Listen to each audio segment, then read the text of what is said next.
you do when you want to go fishing, but there's absolutely nowhere around you to go fishing, and no one will give you a lift. Well, what you do is you hop on your moped, you get all your essential gear, you go hell for leather for about 6 miles, 7 miles. Oh, no, I'm not there yet. I'm in some fucking field. Right, so as you know, I biked here today, so I've got this little telescopic thing because I couldn't bring my normal one. I've just cast straight back out into the same area, although there's absolutely nothing going on there at the moment. I don't know if you can see it. I can see straight through that water at certain angles. There's nothing going on at the moment. It's gorgeous, and this is where the river opens up, but it still is only about 3 foot deep at the very most. What I did is basically checked out a few swims. I don't want to talk too loud because I'm still fishing. But I basically fed a few swims up and down the river, downstream and upstream, and I went bang in the middle of it because I did see a nice big barbel, which is what I'm going for, barbel. There's tons of barbel in this river. It's such a shallow river as well. You can actually see what they're doing, so you don't need to guess too much, you know. And by God, I just love it.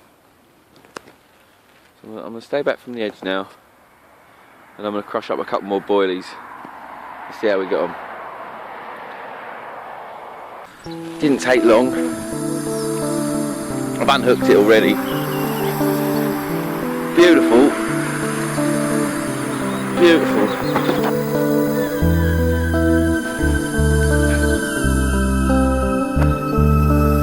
There we go.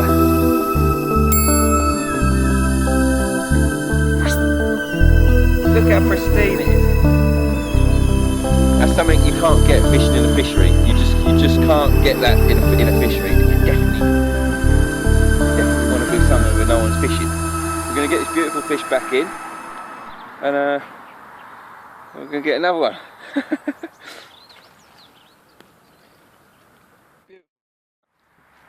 Right, so what I've done now, I've crushed a couple of boilies up, only a couple, and I've put about 5 or 6 whole boilies in there at speed because I see the big fish reacting to it earlier. What I think's happened is I've actually, with that smaller fish, it's give the willies to the rest of the fish. I don't care, I'm going to stay where I am because I can only see the smaller fish that are down there at the moment. So what I'm going to do is just stay put for a minute. I know it's not the best idea all the time, but I don't want to catch another smaller fish.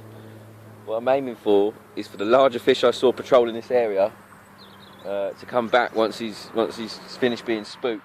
Carp and barbel are grazing fish and they like to patrol areas, so they will be back as a guarantee.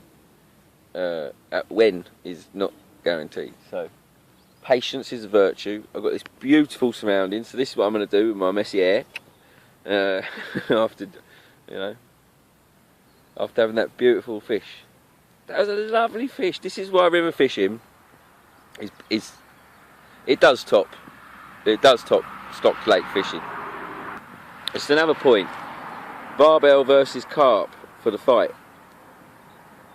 What do you think? Who's the best fight? Here they are. I did use the same boilie that was in the other fish. It wasn't off the hook, and in my opinion, if something's been in the water longer, it is more appealing to a fish. That is only my opinion.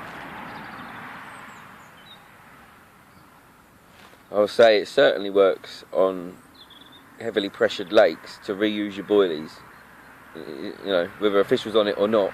If the boilie's intact, you reeled it in, put it back out. As long as there's still smell to it, as long as it's still giving off what it should, put it back in.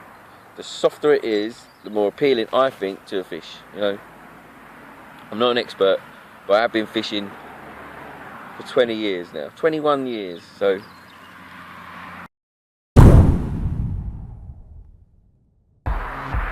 Look at this. Look at this one.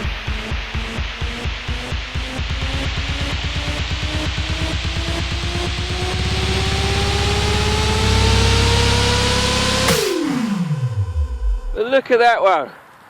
That's fish number 2. Let's get the hook out of its mouth. Unfortunately, because I've only got this little handle at the moment, I've had to literally get into the river to get it out. But do you know what? I wondered earlier why it didn't have the barbels. I thought it was a young barbel, but this is certainly a chub. This is certainly a chub. He's got some energy. He's got some energy about him. Right, I'm going to take a photo with this one.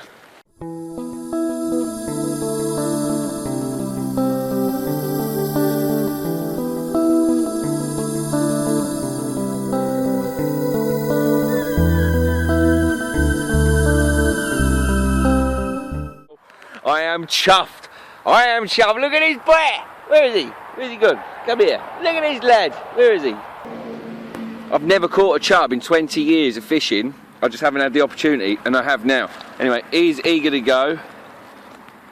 This chap's eager to go. Fish number 2, and I'm gonna get him. I'm gonna get him back in. Look at him. He's gorgeous. Look at that. Do you know, I never ever caught a chub, but I'm very glad I caught you, sir. I'm very glad I caught him. It's completely worth it. I'll do it again.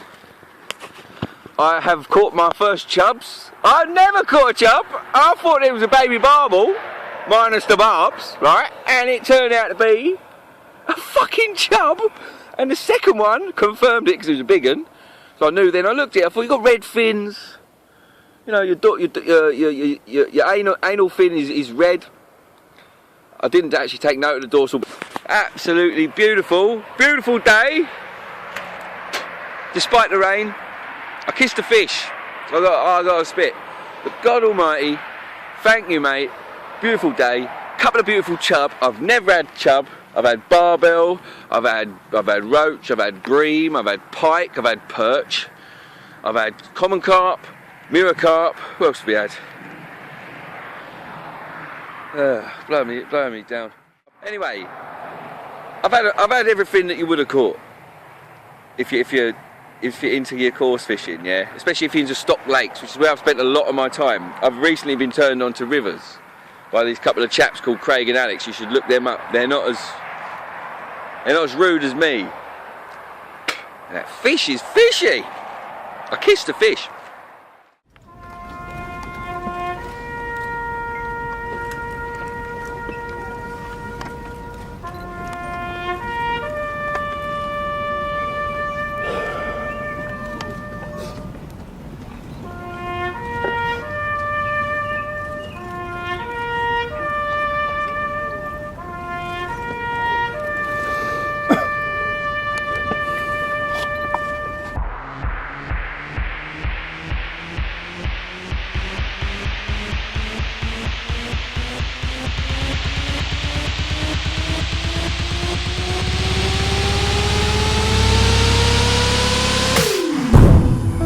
Just switched over to a swim feeder. Look at the size of this. Just switched over to a swim feeder. Now this is a barbel. This bad boy is a barbel. Look at the size of it. Look at the size of it. It's beautiful. Oh my God.